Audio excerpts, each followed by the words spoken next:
नमस्कार दोस्तों, स्वागत है एक नए वीडियो में। एडिटोरिया के करंट अफेयर्स वर्षिकांक के न्यू बुक में एक नया चैप्टर जोड़ा गया है, न्यूज एट 365, जिसमें संपूर्ण एक वर्ष के समसामयिक महत्वपूर्ण घटनाक्रम का विशेष वर्णन है। काफ़ी इम्पोर्टेंट है, काफ़ी अच्छे से वर्णन किया गया है। तो आइए शुरू करते हैं एक एक टॉपिक। सबसे पहले है इजराइल हमास युद्ध। इजराइल हमास युद्ध 7 अक्टूबर 2023 को हमास ने ऑपरेशन तूफान अल अक्सा के तहत इजराइल पर हमला किया। ऑपरेशन तूफान अल अक्सा के तहत इजराइल पर हमला किया किसने? हमास ने। ऑपरेशन आयरन स्वॉर्ड्स के तहत इजराइल ने जवाबी हमला किया। भारत ने इजराइल से नागरिकों को निकालने के लिए ऑपरेशन अजय चलाया। भारत ने इजराइल से नागरिकों को निकालने के लिए ऑपरेशन अजय चलाया। हमास या इस्लामी प्रतिरोध आंदोलन की स्थापना 1987 में कार्यकर्ता अहमद यासीन द्वारा गाजा में की गई थी। हमास या इस्लामी प्रतिरोध आंदोलन की स्थापना 1987 में कार्यकर्ता अहमद यासीन द्वारा गाजा में की गई थी। यानी इसमें कितने पॉइंट इंपॉर्टेंट हो गए कि हमास ने कौन सा ऑपरेशन चलाया? तो ऑपरेशन तूफान अल अक्सा। और इजराइल ने कौन सा ऑपरेशन चलाया? तो ऑपरेशन आयरन स्वॉर्ड्स। और भारत ने इजराइल से नागरिकों को निकालने के लिए कौन सा ऑपरेशन चलाया? तो ऑपरेशन अजय चलाया। कुछ संबंधित तथ्य क्या है? तो इजराइल 1948 में स्वतंत्र हुआ और कई युद्ध लड़े। अरब इजराइल युद्ध हुआ 1948 में। सुएज नहर संकट आया 1956। 6 दिवसीय युद्ध हुआ 1967। ओस्लो समझौता हुआ 1993 में। 2 राज्य समाधान का कार्यान्वयन। अब्राहम समझौता हुआ 2020 में। यह इजराइल, यूएई और बहरीन के बीच शांति समझौता था, अब्राहम समझौता। चलिए नेक्स्ट है वन संरक्षण संशोधन अधिनियम 2023। 12 दिसंबर 1996 को या उससे पहले वन उपयोग से गैर वन में परिवर्तित भूमि पर लागू नहीं होगा। अधिनियम के तहत निम्नलिखित छूट है: रेल लाइन या सार्वजनिक सड़क के किनारे वन भूमि, अंतर्राष्ट्रीय सीमाओं के साथ 100 किलोमीटर के भीतर स्थित भूमि, गतिविधियां जैसे चिड़ियाघर, सफारी, इको पर्यटन, सिल्वीकल्चर और केंद्र सरकार द्वारा निर्दिष्ट कोई अन्य उद्देश्य। वामपंथी उग्रवाद प्रभावित जिलों में सार्वजनिक उपयोगिता परियोजनाओं के लिए 5 हेक्टेयर तक वन भूमि प्रस्तावित है। नोट क्या है कि यह अधिनियम वन संरक्षण अधिनियम 1980 को संशोधित किया गया है। अगला है भारतीय अंतरिक्ष नीति 2023। इसका उद्देश्य है अंतरिक्ष क्षेत्र में निजी कंपनियों के निवेश और भागीदारी को बढ़ावा देना। उद्देश्य है अंतरिक्ष क्षेत्र में निजी कंपनियों के निवेश और भागीदारी को बढ़ावा देना। भविष्य में वैश्विक अंतरिक्ष अर्थव्यवस्था में हिस्सेदारी 10% तक बढ़ाने पर ध्यान। यह नीति 4 विशिष्ट संबंधित इकाइयां बनाती है। कौन कौन? तो इसरो रिसर्च और इनोवेशन पर फोकस करेगा। इन स्पेस भारतीय राष्ट्रीय संवर्धन और प्राधिकरण केंद्र सभी अंतरिक्ष गतिविधियों के प्राधिकरण के लिए एकल खिड़की एजेंसी के रूप में कार्य करेगा। New space India limited NSIL प्रौद्योगिकियों का व्यवसायीकरण करेगा। और लास्ट जो है वो है अंतरिक्ष विभाग नीति को लागू करेगा और सुरक्षित एवं टिकाऊ अंतरिक्ष संचालन के लिए एक रूपरेखा स्थापित करेगा। नोट में क्या है कि भारत में निजी तौर पर विकसित पहला रॉकेट वर्ष 2022 में विक्रम एस है, जिसे मिशन प्रारंभ के तहत लॉन्च किया गया था। इसे स्काई रूट एरोस्पेस द्वारा विकसित किया गया था। नेक्स्ट देखते हैं भारत कनाडा संबंध चर्चा में। कनाडाई पीएम ने भारत पर खालिस्तानी नेता हरदीप सिंह निज्जर की हत्या में शामिल होने का आरोप लगाया। 5 eyes intelligence alliance US, UK, Australia, Canada और न्यूजीलैंड सदस्य द्वारा साझा की गई खुफिया जानकारी पर यह आरोप लगाया गया है। वित्त वर्ष 2022-23 $8.16 बिलियन में कनाडा भारत का 35वां सबसे बड़ा व्यापारिक भागीदार था। कनाडा भारत में 18वां सबसे बड़ा विदेशी निवेशक है। कनाडा भारत में 18वां सबसे बड़ा विदेशी निवेशक है। अगर पृष्ठभूमि की बात करें तो भारत कनाडा राजनयिक संबंध 1947 में अस्तित्व में आया। 1985 में टोरंटो से लंदन जा रही एयर इंडिया की उड़ान संख्या 182 पर सिख अलगाववादियां, जो कनाडा स्थित है, ने बम विस्फोट की, जिसमें 329 लोग मारे गए। 2010 में असैन्य परमाणु समझौता और 2015 में रणनीतिक साझेदारी पर हस्ताक्षर किए गए हैं। नेक्स्ट है जाति आधारित गणना। बिहार सरकार ने 2 अक्टूबर 2023 को जाति आधारित गणना रिपोर्ट जारी की।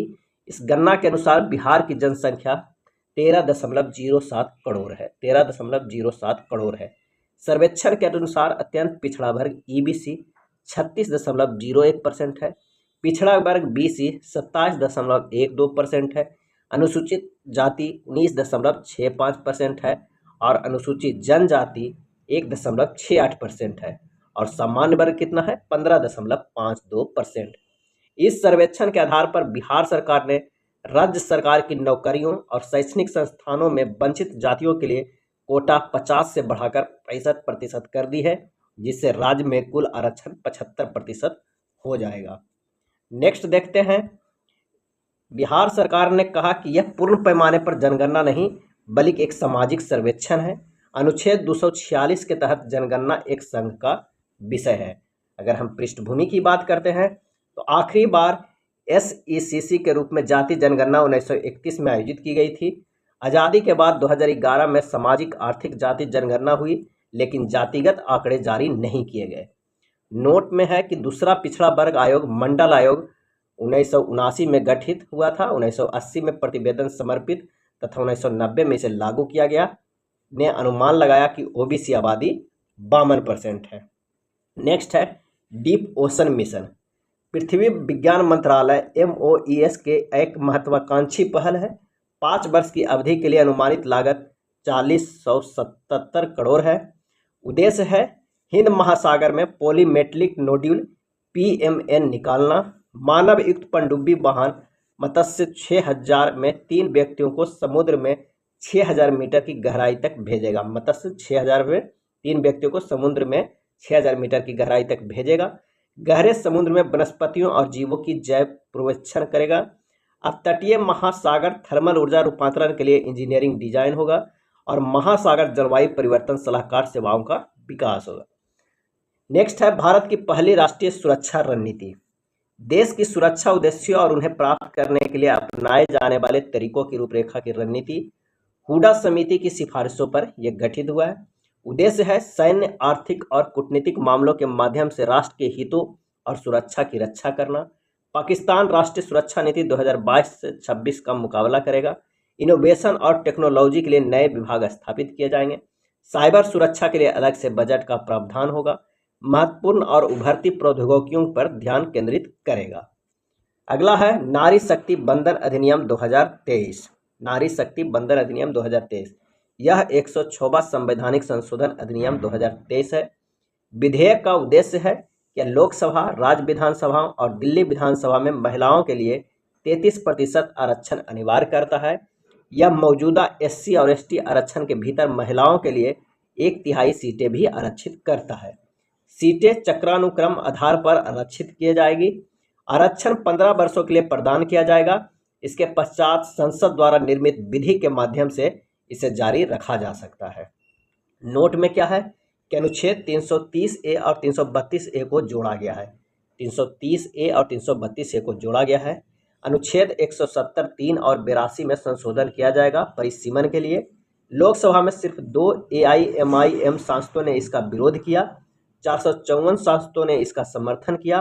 राज्यसभा में सर्वसम्मति से पास किया गया। अब आइए G20 दिल्ली घोषणा। आदर्श वाक्य था वसुदैव कुटुंबकम। आदर्श वाक्य क्या था?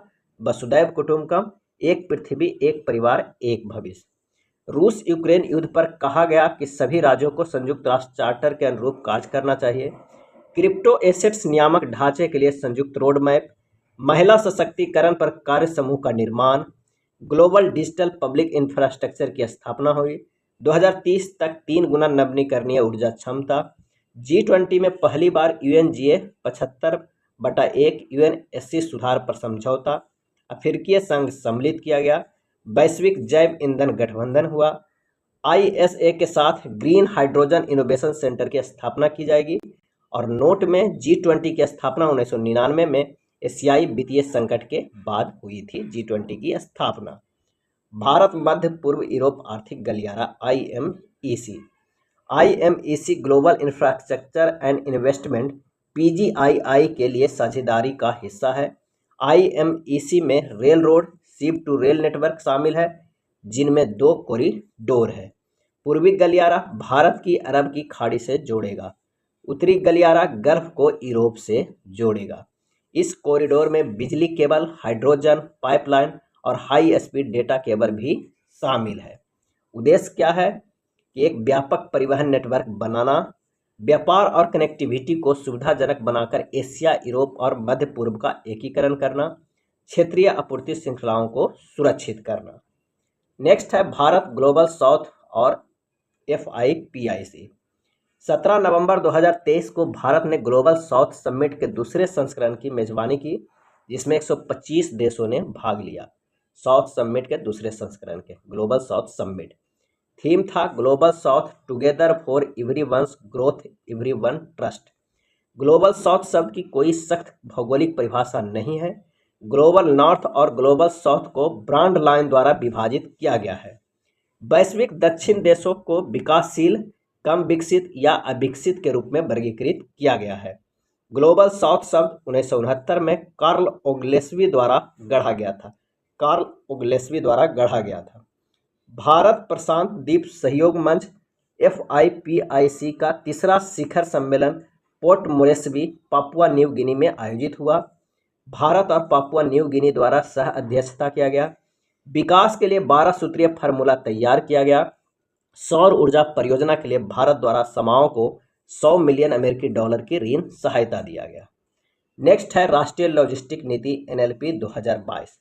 हाल ही में भारत ने NLP का 1 वर्ष पूरा किया है। NLP का उद्देश्य लॉजिस्टिक की लागत कम करना और 2030 तक वैश्विक बेंचमार्क तक पहुंचना, 2030 तक शीर्ष 25 देशों में आना, कृषि उत्पादों की बर्बादी को रोकना, भौतिक संपत्तियों को गोदामों को मानकीकृत करने का लक्ष्य है। सभी लॉजिस्टिक की निगरानी के लिए सिस्टम इम्प्रूवमेंट ग्रुप का गठन किया गया। डेटा संचालित निर्णय समर्थन तंत्र बनाना।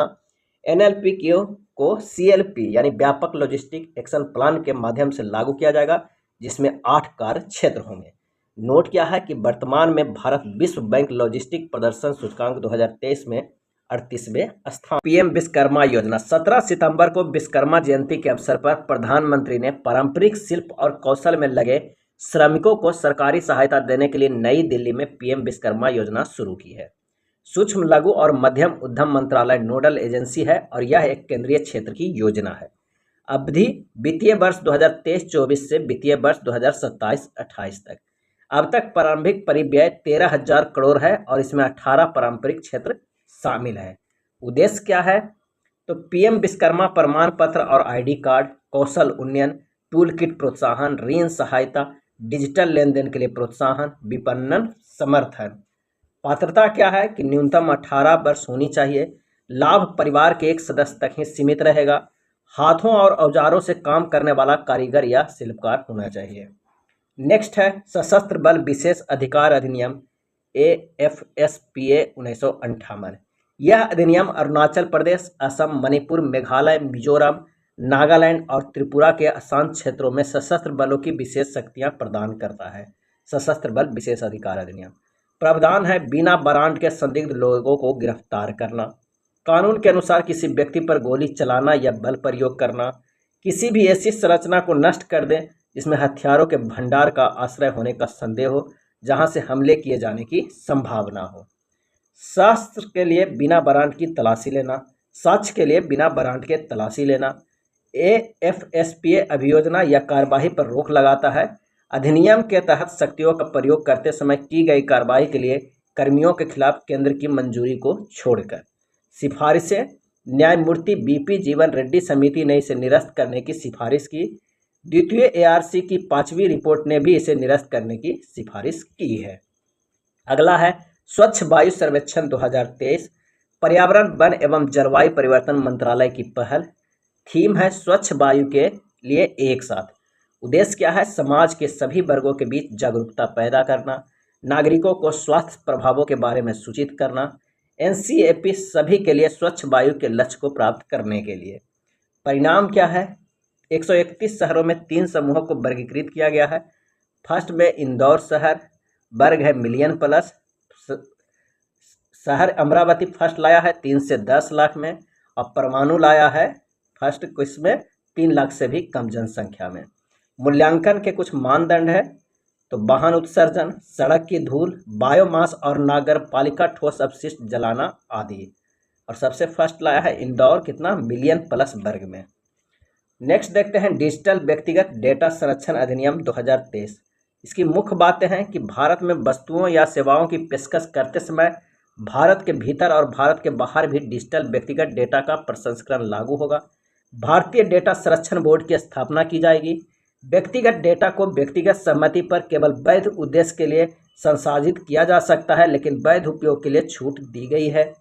अधिनियम व्यक्तियों को जानकारी प्राप्त करने, सुधार और मिटाने और शिकायत निवारण का अधिकार सहित कुछ अधिकार प्रदान करता है।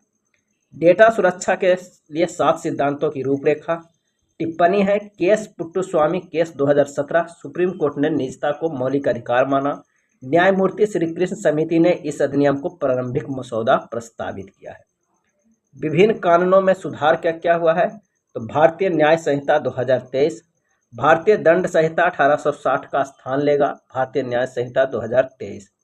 राजद्रोह, आतंकवाद और संगठित अपराध की नई परिभाषा। मॉब लिंचिंग के लिए अलग से दंड निर्दिष्ट करता है। 18 साल से कम उम्र की महिलाओं से सामूहिक बलात्कार के लिए मौत की सजा, इससे पहले यह उम्र 12 वर्ष था। शादी के झूठे वादों पर यौन संबंध बनाने पर दंड का प्रावधान है। भारतीय नागरिक सुरक्षा संहिता 2023। दंड प्रक्रिया संहिता CRPC 1973 का स्थान लेगा। कम से कम 7 साल की सजा के लिए फोरेंसिक जांच अनिवार्य। विभिन्न प्रक्रियाओं के लिए समय सीमा तय करना। घोषित अपराधियों की अनुपस्थिति में मुकदमे का संचालन और निर्णय की घोषणा। सभी परीक्षण, पूछताछ और कार्यवाही इलेक्ट्रॉनिक मोड में आयोजित की जा सकती है। कम से कम एक सब इंस्पेक्टर के अनुरोध पर आरोपी की मेडिकल जांच होगी। नोट क्या है कि CRPC पहली बार 1982 में अधिनियमित हुआ, बाद में 1882 में अधिनियमित हुआ, बाद में 1898, 1923 और 1955 और CRPC 1973 में संशोधित किया गया। सी में है भारतीय साक्ष्य विधेयक 2023। भारतीय साक्ष्य अधिनियम 1872 का स्थान लेगा। इलेक्ट्रॉनिक या डिजिटल रिकॉर्ड का कानूनी प्रभावी कागजी रिकॉर्ड के समान ही होगा। इलेक्ट्रॉनिक रूप से दी गई किसी भी जानकारी को मौखिक साक्ष्य माना जाएगा। एक ही अपराध के लिए एक से अधिक व्यक्तियों पर मुकदमा चलाया जाएगा। एक ही अपराध के लिए एक से अधिक व्यक्तियों पर मुकदमा चलाया जाएगा। DNA साक्ष्य की स्वीकार्यता के लिए विशेष प्रावधान होगा। मुख्य चुनाव आयुक्त CEC और अन्य चुनाव आयुक्त EC नियुक्ति, सेवा की शर्तें और कार्यालय की अवधि विधेयक 2023। प्रावधान है चुनाव आयोग। चुनाव आयुक्तों की सेवा की शर्तें और व्यवसाय का संचालन अधिनियम 1991 की जगह लेगा। CEC और EC की नियुक्ति चयन समिति, प्रधानमंत्री, लोकसभा में विपक्ष के नेता और प्रधानमंत्री द्वारा नामित एक केंद्रीय कैबिनेट मंत्री की सिफारिशों पर राष्ट्रपति द्वारा की जाएगी। कैबिनेट सचिव की अध्यक्षता वाली एक खोज समिति चयन समिति को नामों का एक पैनल प्रस्तावित करेगी। CSC और EC का वेतन और सेवा शर्तें कैबिनेट सचिव के बराबर होगी। पहले यह सुप्रीम कोर्ट के न्यायाधीश के बराबर थी। नोट, इससे पहले अनूप बर्नवाल बनाम UOI मामले में सुप्रीम कोर्ट ने घोषणा की थी कि राष्ट्रपति EC और CEC की नियुक्ति सलाह समिति की परामर्श के तहत करेंगे, जिसमें प्रधानमंत्री, लोकसभा के विपक्ष के नेता और भारत के मुख्य न्यायाधीश शामिल रहेगी। नेक्स्ट देखते हैं कंपनी की श्रेणियां। कंपनी की 3 अलग अलग श्रेणियां केंद्रीय सार्वजनिक क्षेत्र उद्यम है, अर्थात महारत्न, नवरत्न और मिनी रत्न है। 13 महारत्न कंपनियां हैं और 13 महारत्न ऑयल इंडिया लिमिटेड है। 13वां जो है वो ऑयल इंडिया लिमिटेड है। टोटल कितने महारत्न कंपनियां हैं? 13। नवंबर 2023 तक भारत में 16 नवरत्न कंपनियां हैं और 16वीं नवरत्न है RITES राइट्स लिमिटेड। महारत्न के मानदंड क्या क्या हैं, आइए देखते हैं। नवरत्न का दर्जा प्राप्त हो, भारतीय स्टॉक एक्सचेंज पर सूचीबद्ध हो, 3 साल का औसत सालाना टर्नओवर 25,000 करोड़ होना चाहिए, 3 साल के लिए औसत वार्षिक नेट वर्थ यानी निवल मूल्य 15,000 करोड़ होनी चाहिए, कर पश्चात औसत वार्षिक शुद्ध लाभ 5,000 करोड़ से अधिक हो, महत्वपूर्ण वैश्विक उपस्थिति होना चाहिए। नवरत्न की क्या क्या कसौटी है, तो मिनी रत्न 1 अनुसूची 1 का दर्जा प्राप्त हो, पिछले 5 वर्षों में से 3 वर्षों की रेटिंग अच्छी या उत्कृष्ट हो, 6 प्रदर्शन संकेतकों पर 60 या उससे अधिक का समग्र स्कोर हो। अगला देखते हैं स्टेट ऑफ इंडियाज वर्ष रिपोर्ट 2023। भारतीय वन्यजीव संस्थान WII और भारतीय प्राणी सर्वेक्षण ZSI द्वारा संयुक्त रूप से जारी किया गया है। रिपोर्ट के मुख्य निष्कर्ष क्या है कि पक्षी प्रजातियों की समृद्धि कम हो गई है, लंबी दूरी की प्रवासियों में 50% से अधिक की गिरावट आई है, लुप्त प्राय Indian skimmer black bellied turn.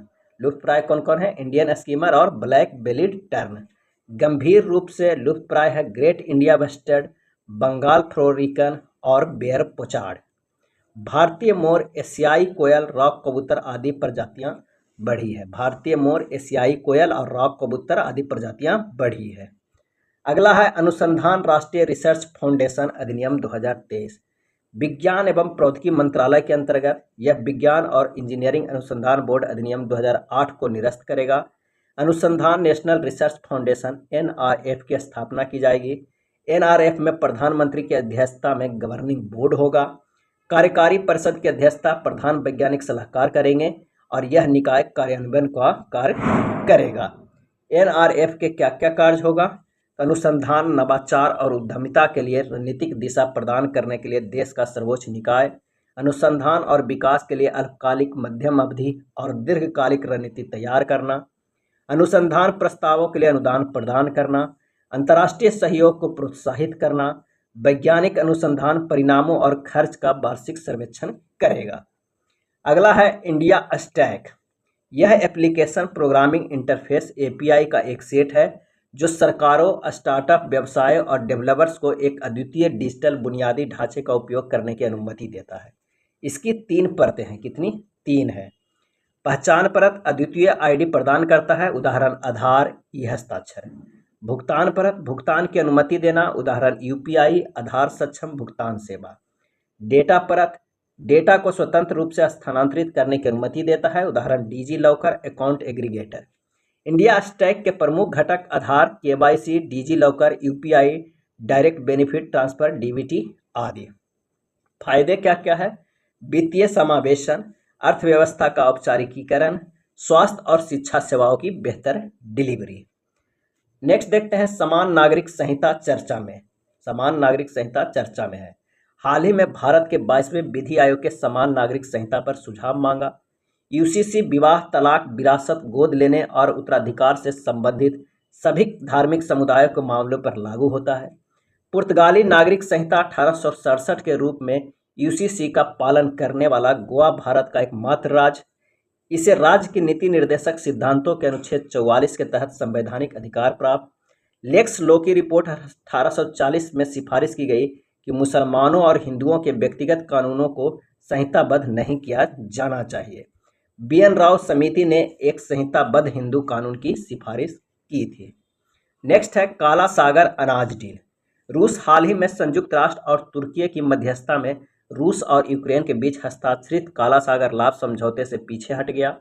यह पहल काला सागर, ओडेसा, चोर्नोमोर्स्क, यूजनी, पिबडेनी में 3 प्रमुख यूक्रेनी बंदरगाहों से वाणिज्यिक भोजन और उर्वरकों की अनुमति देती है। यह सौदा 120 दिनों की अवधि के लिए हस्ताक्षरित किया गया था। नेक्स्ट है राष्ट्रीय बहुआयामी गरीबी सूचकांक MPI। MPI के लिए नोडल एजेंसी नीति आयोग ने हाल ही में राष्ट्रीय MPI का दूसरा संस्करण जारी किया। यह रिपोर्ट राष्ट्रीय पारिवारिक स्वास्थ्य सर्वेक्षण 2019-21 के आधार पर तैयार की गई। आयाम, स्वास्थ्य, शिक्षा, जीवन स्तर, गरीबी की कुल संख्या अनुपात में भारी गिरावट 2015-16 में 24.8% से 2019-21 में 14.96% हो गई है। रिपोर्ट की मुख्य बातें हैं 2015-16 और 2019-21 के बीच 13.5 करोड़ लोग बहुआयामी गरीबी से बाहर निकले हैं। ग्रामीण क्षेत्रों में गरीबी में 32.59% से 19.28% की गिरावट। शहरी क्षेत्रों में गरीबी 8.6% से 5.2% की गिरावट हुई है। वर्ष 2015-16 से 2019-21 के बीच गरीबी की तीव्रता 47% से घटकर 44% हो गई है। MPI मूल्य में सुधार 2015-16 में 0.177 से 2019-20 में 0.066, सभी 12 संकेतकों में उल्लेखनीय कमी देखी गई है। राज्य का प्रदर्शन की बात करें तो बहुआयामी गरीबी वाली जनसंख्या का उच्चतम हिस्सा बिहार, झारखंड, UP, मेघालय, MP और बहुआयामी गरीबों के अनुपात में सबसे तेज कमी UP, Bihar, MP, Orissa, Rajasthan. Note में है केरल की हिस्सेदारी सबसे कम थी। बिहार में पूर्ण अवधि में MPI मूल्य में सबसे तेज कमी देखी गई है। अगला है उत्पादन से जुड़े प्रोत्साहन PLI योजना 2.0। इलेक्ट्रॉनिक्स एवं सूचना प्रौद्योगिकी मंत्रालय MITY द्वारा अनुमोदित है। पीएलआई का लक्ष्य घरेलू विनिर्माण को वैश्विक स्तर पर प्रतिस्पर्धी बनाना है। 14 विनिर्माण क्षेत्र जैसे चिकित्सा उपकरण, खाद्य उत्पाद, कपड़ा उत्पाद आदि में उपलब्ध है। आईटी हार्डवेयर के लिए पीएलआई 2.0 लक्ष्य खंड में शामिल laptop, tablet, all in one PC, server और भारत में अल्ट्रा स्मॉल फॉर्म फैक्टर विनिर्माण। प्रमुख दिशा निर्देश है शुद्ध वृद्धिशील बिक्री पर लगभग 5% का प्रोत्साहन। सचिवों का अधिकार प्राप्त समूह योजना की निगरानी करेगा। प्रोत्साहन अवधि 6 वर्ष। अगला है ई अपशिष्ट प्रबंधन संशोधन नियम 2023। पर्यावरण, वन और जलवायु परिवर्तन मंत्रालय ने ई अपशिष्ट प्रबंधन नियम 2022 को अधिसूचित किया है। यह नियम 1 अप्रैल 2023 से लागू हुआ है। सभी निर्माताओं, उत्पादकों, रिफर्बिशर्स और रिसाइकलर्स को सीपीसीबी द्वारा विकसित पोर्टल पर पंजीकरण करना होगा। ईपीआर प्रमाण पत्र को निर्माण और लेन देन की पीढ़ियों और लेन देन के लिए प्रावधान पेश किए गए हैं। कार्यान्वयन की निगरानी के लिए संचालन समिति का गठन किया जाएगा। इस संशोधन के तहत solar panel, cell, solar photovoltaic cell panel में कैडमियम और सीसा तथा चिकित्सा उपकरणों में प्रयोग होने वाले सीसा को छूट प्रदान किया गया है। जैविक विविधता संशोधन अधिनियम 2023। यह अधिनियम भारत को जैविक विविधता के संयुक्त राष्ट्र सम्मेलन 1992 के उद्देश्यों को पूरा करने में मदद करने के लिए लागू किया गया था। जैविक विविधता पर कन्वेंशन सीबीडी एक अंतर्राष्ट्रीय स्तर पर कानूनी रूप से बाध्यकारी बहुपक्षीय संधि है। उद्देश्य क्या है? जैव विविधता का संरक्षण, इसके घटकों का सतत उपयोग, आनुवंशिक संसाधनों से उत्पन्न होने वाले लाभों को उचित और न्याय संगत बंटवारा। अब आइए देखते हैं भारत 6G अलायंस। क्या है भारत 6G अलायंस? दूरसंचार विभाग द्वारा लॉन्च किया गया है। उद्देश्य है 2030 तक भारत के लिए एक शक्तिशाली बल गुणक के रूप में कार्य करने के लिए 6G तकनीक को तैनात करना। यह एक सहयोगी मंच है जिसमें सार्वजनिक और निजी कंपनियां, शिक्षाविद, अनुसंधान संस्थान और मानक विकास संगठन शामिल है। दूरसंचार प्रौद्योगिकी विकास निधि के तहत परियोजनाओं के लिए समझौते पर हस्ताक्षर किए गए हैं। TDDF योजना universal service obligation fund USOF द्वारा शुरू की गई थी। DCIS डिजिटल कम्युनिकेशन इनोवेशन के तहत स्टार्टअप और MSMEs को स्क्वाल फंड आवंटित किए गए थे। 6G के बारे में है। फ्रीक्वेंसी उप 6 गीगाहर्ट्ज और 95 गीगाहर्ट्ज से 3 टेराहर्ट्ज। स्पीड है 1000 Gbps तक। विलंबता है 1 मिली सेकेंड। अगला है वन्य जीव संरक्षण संशोधन अधिनियम 2022। वन्य जीव संरक्षण अधिनियम 1972 को 2022 में संशोधन किया गया है। यह अधिनियम अप्रैल 2023 से लागू हुआ है। वन्य जीवों और वनस्पतियों के लुप्तप्राय प्रजातियों के अंतर्राष्ट्रीय व्यापार पर अभिसमय सीटेस के प्रावधानों को लागू करने के लिए नया अध्याय 5B जोड़ा गया है।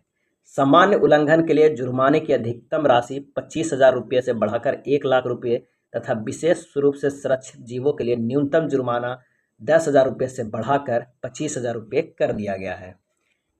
कैप्टिव जीवों या वन उत्पादकों को सौंपने के लिए नई धारा 42A जोड़ा गया है।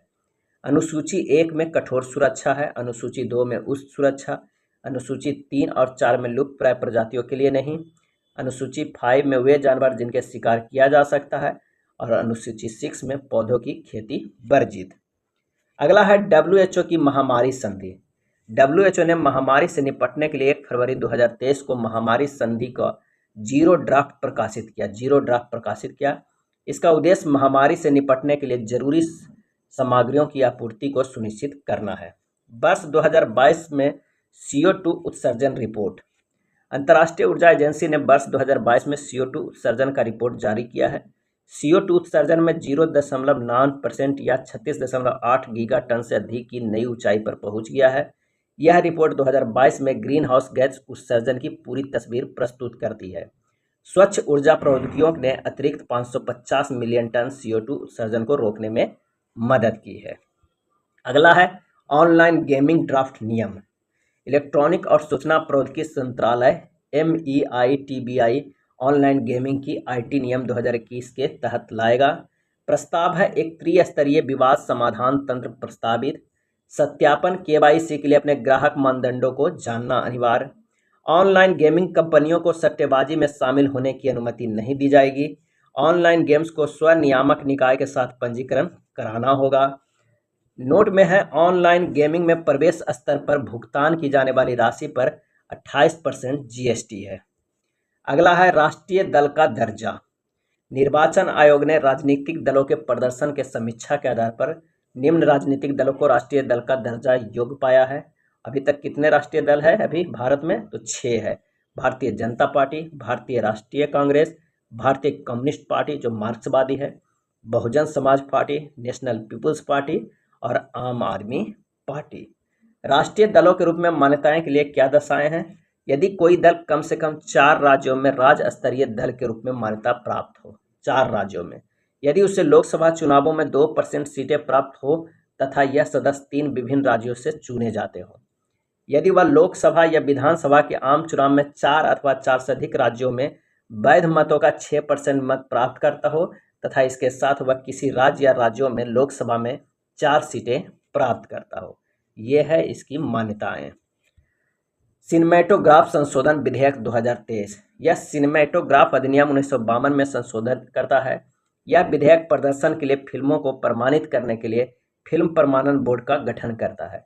टेलीविजन अन्य मीडिया के लिए अलग प्रमाण पत्र, अनाधिकृत रिकॉर्डिंग और प्रदर्शन दंडनीय होगा। फिल्म उद्योग को और बढ़ावा देने के लिए पायरेसी की समस्या ने निपटने के लिए संसद ने सिनेमेटोग्राफ बिल 2023 पारित किया है। प्रत्येक 10 वर्ष में फिल्म का नवीनीकरण करने की आवश्यकता समाप्त कर दी गई है। फिल्मों को उम्र के आधार पर प्रमाणित करने का प्रावधान किया गया है। अगला है भारत में मिलेट्स यानी मोटा अनाज। राष्ट्रीय बाजरा वर्ष 2018। भारतीय बाजरा अनुसंधान संस्थान IIMR हैदराबाद नोडल एजेंसी है। भारत के अनुरोध पर 2023 को अंतर्राष्ट्रीय बाजरा वर्ष के रूप में चुना गया। उत्पादक में अग्रणी राज्य है राजस्थान, कर्नाटक और महाराष्ट्र। कुछ पहल है। महर्षि बाजरा और अन्य प्राचीन अनाज अंतर्राष्ट्रीय अनुसंधान पहल। बाजरा पर अनुसंधान और जागरूकता पर केंद्रित है महर्षि। बाजरे की मुख्य धारा में लाने के लिए प्रतिपादित 7 सूत्र। राष्ट्रीय खाद्य सुरक्षा मिशन के अंतर्गत बाजरा पर उप मिशन। Triple threat report. क्या है ट्रिपल थ्रेट रिपोर्ट? यह रिपोर्ट यूनिसेफ द्वारा जारी की गई है। यह दुनिया के सबसे अधिक प्रभावित देशों में जल असुरक्षा को बढ़ाने वाले प्रमुख कारक पर प्रकाश डालती है। यूनिसेफ के ट्रिपल थ्रेट रिपोर्ट में जल असुरक्षा से संबंधित 3 खतरों पर चर्चा की गई है: अपर्याप्त जल, स्वच्छता और असुरक्षित बास। विश्व स्तर पर 600 मिलियन बच्चे अभी भी सुरक्षित पेयजल और स्वच्छता तक पहुंच या बिल्कुल भी पहुंच न होने से स्वास्थ्य संबंधी समस्या का सामना कर रहे हैं। असुरक्षित बास के कारण प्रत्येक वर्ष 3 वर्ष से कम आयु के 4 लाख बच्चों की मौत हो जाती है। अंतर्राज्यीय जल विवाद क्या है? तो अंतर्राज्यीय नदी जल विवाद ISRW अधिनियम 1956। कृष्णा जल विवाद आंध्र प्रदेश, कर्नाटक, महाराष्ट्र, तेलंगाना के बीच है। कृष्णा जल विवाद आंध्र प्रदेश, कर्नाटक, महाराष्ट्र, तेलंगाना। गोदावरी जल विवाद है आंध्र प्रदेश, कर्नाटक, महाराष्ट्र, मध्य प्रदेश और उड़ीसा के बीच। आंध्र प्रदेश, कर्नाटक, महाराष्ट्र, मध्य प्रदेश और उड़ीसा के बीच। कावेरी जल विवाद है केरल, कर्नाटक, तमिलनाडु, पुडुचेरी। केरल, कर्नाटक, तमिलनाडु, पुडुचेरी। महानदी जल विवाद है उड़ीसा और छत्तीसगढ़। नदी बोर्ड अधिनियम 1956 भारत सरकार को अंतर्राज्यीय नदियों और नदी घाटियों के लिए बोर्ड स्थापित करने का अधिकार दिया गया है। प्रविष्टि 17 यानी राज्य सूची और प्रविष्टि 56 संघ सूची में जल संसाधनों पर विधायी प्राधिकरण की परिभाषित करता है। अंतर्राज्यीय नदी जल विवाद संशोधन विधेयक में एकल अस्थायी न्यायाधिकरण स्थापित किए जाने का प्रस्ताव है। अनुच्छेद 262 में ऐसे किसी भी विवाद के संबंध में न तो सर्वोच्च न्यायालय और न ही किसी अन्य न्यायालय को अधिकार क्षेत्र का प्रयोग करना है। अगला है दिल्ली राष्ट्रीय राजधानी राज्य क्षेत्र शासन संशोधन अध्यादेश 2023। सर्वोच्च न्यायालय ने अपने फैसले में अनुच्छेद 239 AA के हवाला देते हुए कहा है कि सार्वजनिक व्यवस्था, पुलिस और भूमि को छोड़कर राष्ट्रीय राजधानी क्षेत्र दिल्ली में प्रशासनिक सेवाओं पर दिल्ली सरकार का विधायी और कार्यकारी नियंत्रण होगी। राज्य क्षेत्र शासन संशोधन अध्यादेश 2023 के माध्यम से उपरोक्त फैसले के प्रभाव को समाप्त कर दिया है। संसद ने राजधानी राज्य क्षेत्र संशोधन विधेयक 2023 पारित किया है। इसके द्वारा राष्ट्रीय राजधानी सिविल सेवा प्राधिकरण का गठन किया गया है। नोट में है अनुच्छेद 239 AA को 69वें संवैधानिक संशोधन अधिनियम 1991 द्वारा संविधान में शामिल किया गया था। फेम सेकेंड क्या है? Fame second faster adoption of manufacturing of electric vehicles. National electric mobility mission योजना का एक हिस्सा है। इसका उद्देश्य सब्सिडी प्रदान कर इलेक्ट्रिक वाहनों को प्रोत्साहित करना है। फ्रेम इंडिया योजना 2 चरणों में संचालित होती है। फ्रेम चरण 1, इसका पहला चरण वर्ष 2015 से 2019 तक कार्यशील रहा। फेम चरण सेकेंड, दूसरा चरण 2019 से 2022 तक जारी रहा। इसे मार्च 2024 तक जारी रखने का निर्णय लिया गया है। उद्देश्य है 2030 तक 30% से अधिक इलेक्ट्रिक व्हीकल्स, कार्बन उत्सर्जन में कमी कर वायु प्रदूषण कम करना, इलेक्ट्रिक चार्जिंग बुनियादी ढांचा स्थापित करना। इसमें 10 lakh 2 wheeler, 5 lakh 3 wheeler, 55,000 4 wheeler, 7,000 ई बसों को समर्थन देने की योजना है। अगला है राष्ट्रीय क्वांटम मिशन। केंद्रीय मंत्रिमंडल 6,003.65 करोड़ रुपए की कुल लागत के साथ वर्ष 2023-24 में 2030-31 तक के लिए इस मिशन को मंजूरी दे दी है। इसकी नोडल एजेंसी विज्ञान और प्रौद्योगिकी विभाग है। मिशन का उद्देश्य है क्वांटम प्रौद्योगिकी के विकास को बढ़ावा देना, सटीक समय के लिए परमाणु प्रणालियों और परमाणु घड़ियों में उच्च संवेदनशीलता वाले मैग्नेटोमीटर विकसित करना, दवा डिजाइन, अंतरिक्ष बैंकिंग, सुरक्षा, स्वास्थ्य, वित्त, ऊर्जा आदि। पंचायत विकास सूचकांक, इसे पंचायती राज मंत्रालय ने जारी किया है। यह एक समग्र सूचकांक है जो सतत विकास लक्ष्यों एसडीजी के स्थानीयकरण को प्राप्त करने में पंचायतों के प्रदर्शन को मापता है। एसडीजी के स्थानीयकरण से संबंधित विषय गरीबी मुक्त और उन्नत आजीविका, स्वस्थ गांव, बाल सुलभ गांव, जल पर्याप्त गांव, स्वच्छ और हरित गांव, आत्मनिर्भर बुनियादी ढांचा, सामाजिक रूप से न्याय संगत एवं सुरक्षित गांव, सुशासन तथा महिला अनुकूल गांव शामिल है। स्कोर के आधार पर पंचायतों की 4 श्रेणियों में बांटता है। ए श्रेणी है 75 से 90%, बी में है 60 से 75%, सी है 40 से 60% और डी है 40% से कम। Lithium ion battery, Jammu Kashmir के रियासी जिले में 5.9 मिलियन टन लिथियम भंडार की खोज की गई है। विविध अनुप्रयोगों में इसकी उपयोगिता के कारण इसे सफ़ेद सोना कहा जाता है, जैसे लिथियम आयन बैटरी, पवन टरबाइन, सौर पैनल, इलेक्ट्रिक वाहनों में, सेल फोन, कंप्यूटर इत्यादि में। हाल ही में लिथियम आयन बैटरी के सह निर्माता और नोबेल पुरस्कार विजेता 2019 के बैनिस्टर गुड इनफ को 100 वर्ष की आयु में निधन हो गया। समान कैथोड सामग्रियों में lithium cobalt oxide LiCO2, lithium manganese oxide LiMnO2 और लिथियम आयरन फास्फेट LiFePO4 शामिल है। एक राष्ट्र एक चुनाव ONOE की व्यवहार्यता की जांच करने के लिए पूर्व राष्ट्रपति श्री रामनाथ कोविंद की अध्यक्षता में कानून मंत्रालय द्वारा एक उच्च स्तरीय 8 सदस्यीय समिति का गठन किया गया है।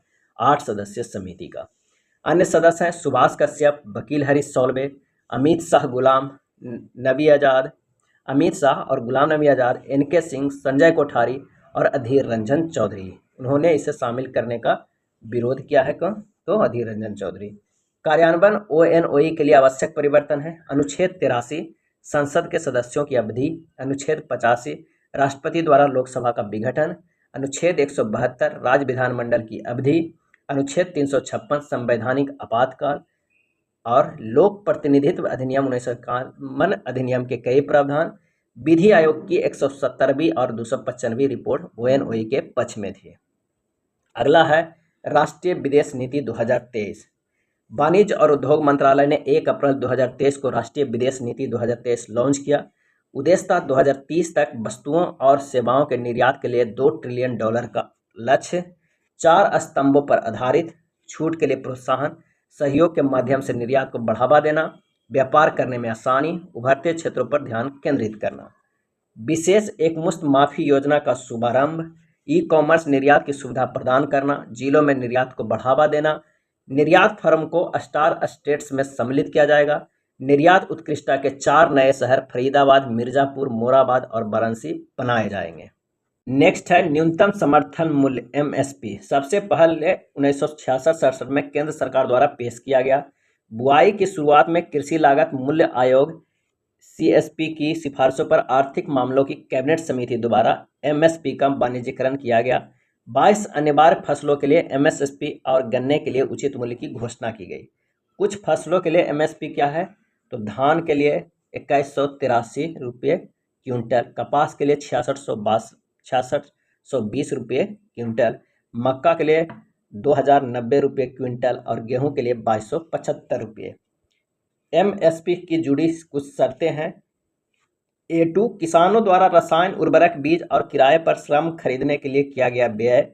A2+FL A2 पारिवारिक श्रम के रूप में निहित लागत के साथ।